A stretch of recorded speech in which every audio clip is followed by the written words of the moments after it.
ਆਪ ਸਭ ਜੀ ਨੂੰ ਸਤਿ ਸ੍ਰੀ ਅਕਾਲ। ਜਮਾਤ 10ਵੀਂ ਵਿਸ਼ਾ ਪੰਜਾਬੀ, ਪੁਸਤਕ ਸਾਹਿਤਕ ਰੰਗ 2 ਵਿੱਚੋਂ ਜੀਵਨੀ ਭਾਗ ਅਸੀਂ ਕਰ ਰਹੇ ਹਾਂ।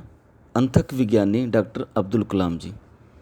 ਬੱਚੋ, ਇਸ ਚੈਨਲ ਨੂੰ ਸਬਸਕ੍ਰਾਈਬ ਕਰਨਾ ਨਾ ਭੁੱਲਣਾ ਤਾਂ ਕਿ ਆਉਣ ਵਾਲੀ ਨਵੀਂ ਵੀਡੀਓ ਤੁਹਾਡੇ ਤੱਕ ਪਹੁੰਚਦੀਆਂ ਰਹਿਣ।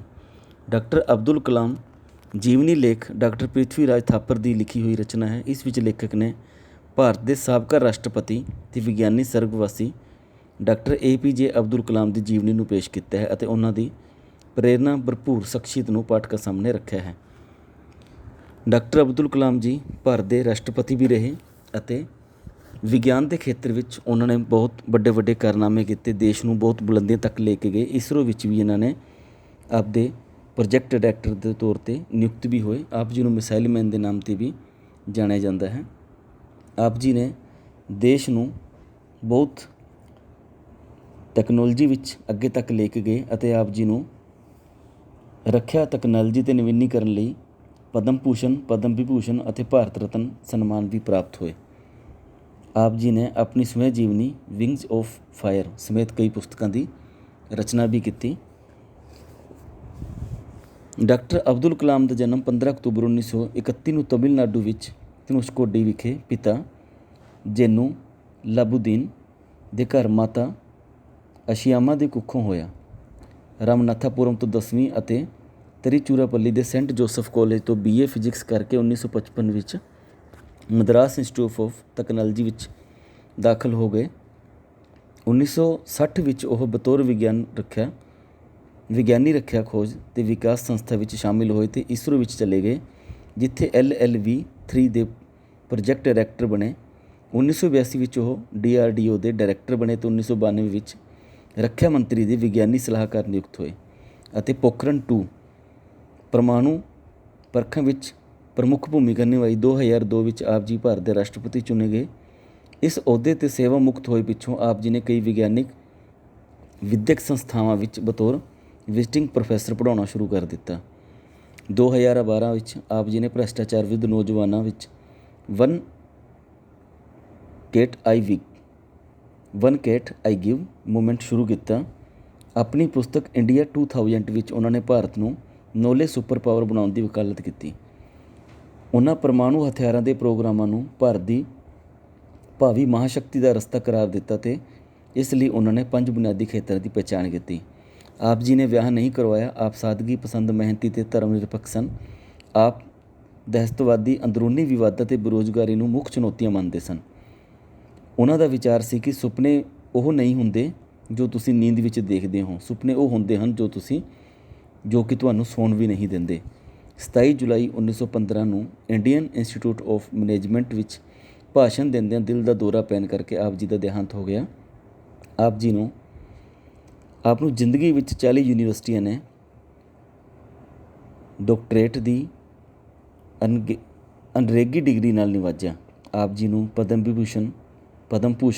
ਵਿਭੂਸ਼ਣ ਅਤੇ ਭਾਰਤ ਰਤਨ ਸਨਮਾਨ ਪ੍ਰਾਪਤ ਹੋਏ। ਆਪ ਜੀ ਨੇ ਆਪਣੀ ਸਵੈ ਜੀਵਨੀ ਵਿੰਗਸ ਆਫ ਫਾਇਰ ਅਤੇ ਹੋਰ ਖੇਤਰਾਂ ਵਿੱਚ ਬਹੁਤ ਸਾਰੀ ਪੁਸਤਕਾਂ ਦੀ ਵੀ ਰਚਨਾ ਕੀਤੀ। ਪ੍ਰਸ਼ਨ 2 ਹੈ, ਡਾਕਟਰ ਕਲਾਮ ਦੇ ਪਰਿਵਾਰ ਅਤੇ ਮੁੱਢਲੇ ਜੀਵਨ ਬਾਰੇ। ਭਾਰਤ ਦੇ ਸਾਬਕਾ ਰਾਸ਼ਟਰਪਤੀ ਅਤੇ ਵਿਗਿਆਨਿਕ ਸਰਵਗਵਾਸੀ ਡਾਕਟਰ APJ ਅਬਦੁਲ ਕਲਾਮ ਦਾ ਜਨਮ 15 ਅਕਤੂਬਰ 1931 ਨੂੰ ਤਮਿਲਨਾਡੂ ਵਿਖੇ ਧਨੁਸ਼ਕੋਡੀ ਵਿਖੇ ਪਿਤਾ ਜੈਨੂ ਲਾਬੂਦੀਨ ਦੇ ਘਰ ਮਾਤਾ ਅਸ਼ਿਆਮਾ ਦੀ ਕੁੱਖੋਂ ਹੋਇਆ।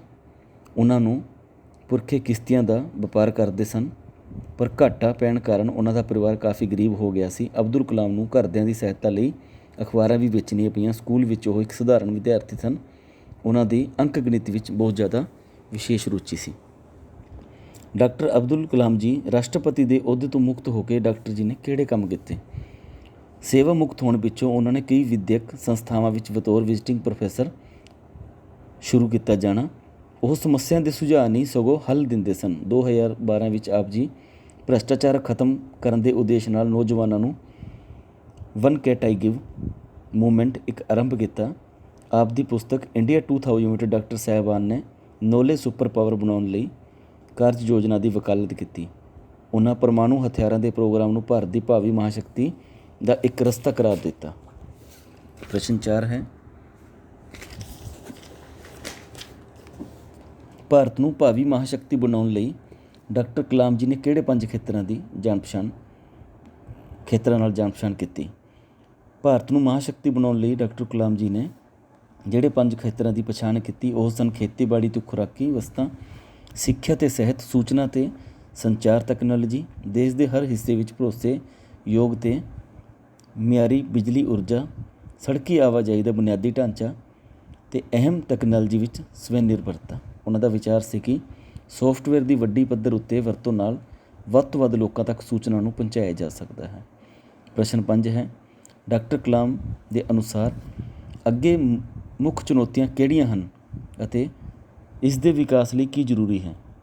ਡਾਕਟਰ ਕਲਾਮ ਜੀ ਕਹਿੰਦੇ ਹਨ ਕਿ ਦਹਿਸ਼ਤਵਾਦ, ਅੰਦਰੂਨੀ ਵਿਵਾਦਾਂ ਅਤੇ ਬੇਰੁਜ਼ਗਾਰੀ ਨੂੰ ਮੁੱਖ ਚੁਣੌਤੀਆਂ ਉਹਨਾਂ ਨੇ ਮੰਨਿਆ। ਉਹਨਾਂ ਦਾ ਵਿਚਾਰ ਸੀ ਕਿ ਰੋਗ ਮੁਕਤੀ, ਉਤਪਾਦਨ ਅਤੇ ਸੁਰੱਖਿਆ ਦੇਸ਼ ਨੂੰ ਅੱਗੇ ਲਿਜਾਣ ਵਿੱਚ ਸਹਾਈ ਹੋ ਸਕਦੇ ਹਨ। ਉਸਾਰੂ ਅਰਥ ਵਿਵਸਥਾ ਅਤੇ ਪ੍ਰਬੰਧਕੀ ਸਮਰੱਥਾ ਨਾਲ ਦੁਨੀਆ ਵਿੱਚ ਆਪਣਾ ਵਕਾਰ ਬਣਾਇਆ ਜਾ ਸਕਦਾ ਹੈ।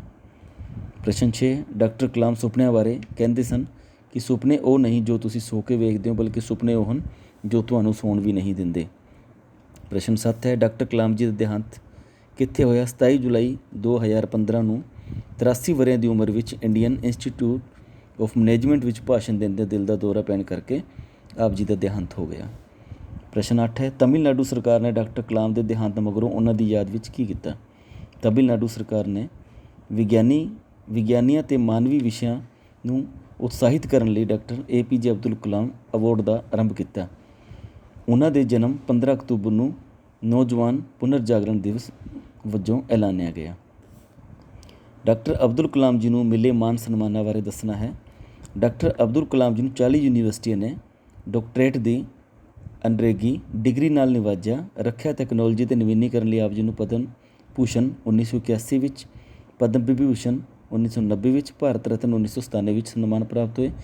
ਆਪ ਜੀ ਦੇ ਦੇਹਾਂਤ ਮਗਰੋਂ ਤਮਿਲਨਾਡੂ ਸਰਕਾਰ ਨੇ ਵਿਗਿਆਨੀਆਂ ਅਤੇ ਮਾਨਵੀ ਵਿਸ਼ਿਆਂ ਨੂੰ ਉਤਸ਼ਾਹਿਤ ਕਰਨ ਲਈ doctor APJ Abdul Kalam award ਆਰੰਭ ਕੀਤਾ ਅਤੇ ਆਪ ਜੀ ਦੇ ਜਨਮ ਦਿਨ 15 ਅਕਤੂਬਰ ਨੂੰ ਨੌਜਵਾਨ ਪੁਨਰਜਾਗਰਣ ਦਿਵਸ ਵੱਲੋਂ ਐਲਾਨਿਆ ਵੀ ਗਿਆ। ਬੱਚੋ, ਇਸ ਦੇ ਕੁਝ ਪਾਠ ਅਭਿਆਸ ਪ੍ਰਸ਼ਨ ਉੱਤਰ ਹਨ ਛੋਟੇ, ਉਹਨਾਂ 'ਤੇ ਵੀ ਅਸੀਂ ਇੱਕ ਨਜ਼ਰ ਮਾਰਦੇ ਹਾਂ। ਅੰਤਕ ਵਿਗਿਆਨੀ ਡਾਕਟਰ ਅਬਦੁਲ ਕਲਾਮ ਦੀ ਲਿਖੀ ਹੋਈ ਜੀਵਨੀ ਦੇ ਲੇਖਕ ਹਨ ਡਾਕਟਰ ਪ੍ਰਿਥਵੀ ਰਾਜ ਥਾਪਰ ਜੀ ਅਤੇ ਸਾਹਿਤਕ ਕਿਰਨਾਂ 2 ਪੁਸਤਕ ਵਿੱਚ ਪ੍ਰਿਥਵੀ ਰਾਜ ਥਾਪਰ ਦੀ ਲਿਖੀ ਹੋਈ ਰਚਨਾ ਹੈ ਡਾਕਟਰ ਅਬਦੁਲ ਕਲਾਮ। ਪ੍ਰਸ਼ਨ 3, ਡਾਕਟਰ ਅਬਦੁਲ ਕਲਾਮ ਨੇ ਆਪਣੇ ਪੇਸ਼ਾਵਰ ਜੀਵਨ ਦੀ ਸ਼ੁਰੂਆਤ ਕਿੱਥੋਂ ਕੀਤੀ? ਉਹਨਾਂ ਨੇ ਇੱਕ ਛੋਟੇ ਹੋਵਰਕ੍ਰਾਫਟ ਪਾਣੀ ਜਾਂ ਜ਼ਮੀਨ ਦੇ ਨੇੜੇ ਉੱਡ ਸਕਣ ਵਾਲੇ ਜਹਾਜ਼ ਦਾ ਨਿਰਮਾਣ ਕਰਕੇ ਆਪਣੀ ਪੇਸ਼ਾਵਰ ਜੀਵਨ ਦੀ ਸ਼ੁਰੂਆਤ ਕੀਤੀ।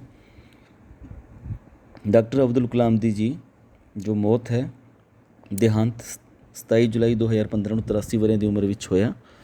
ਡਾਕਟਰ ਅਬਦੁਲ ਕਲਾਮ ਦੀ ਰਹਿਣੀ ਸਹਿਣੀ ਕਿਹੋ ਜਿਹੀ ਸੀ? ਬਿਲਕੁਲ ਹੀ ਸਾਦਾ ਜੀਵਨ ਪਸੰਦ ਕਰਦੇ ਸਨ। ਮੌਤ ਪਿੱਛੋਂ ਉਹਨਾਂ ਦੀਆਂ ਜਿਹੜੀਆਂ ਮਨਪਸੰਦ ਵਸਤਾਂ ਪ੍ਰਾਪਤ ਹੋਈਆਂ ਉਹ ਕੁਝ ਕਿਤਾਬਾਂ, ਕੱਪੜੇ, ਵੀਨਾ, CD ਪਲੇਅਰ ਅਤੇ ਲੈਪਟਾਪ ਸਨ।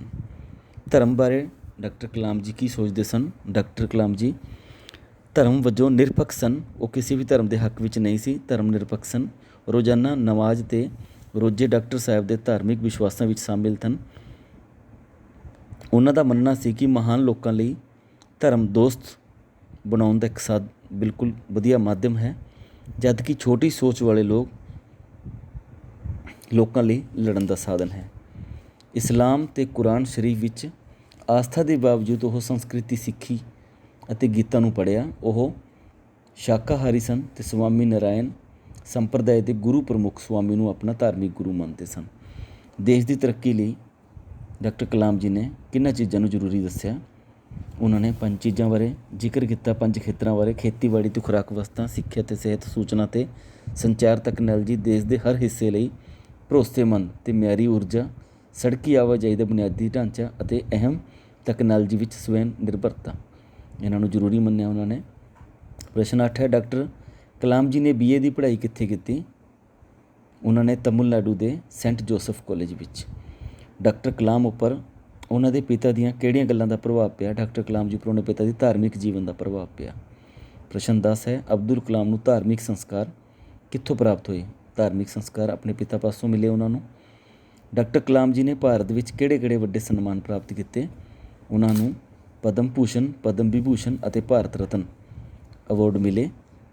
ਇਸ ਤੋਂ ਇਲਾਵਾ ਉਹਨਾਂ ਨੇ ਦੇਸ਼ ਦੇ ਰਾਸ਼ਟਰਪਤੀ ਚੁਣਨਾ ਉਹਨਾਂ ਲਈ ਇੱਕ ਬਹੁਤ ਵੱਡਾ ਸਨਮਾਨ ਸੀ। ਧੰਨਵਾਦ।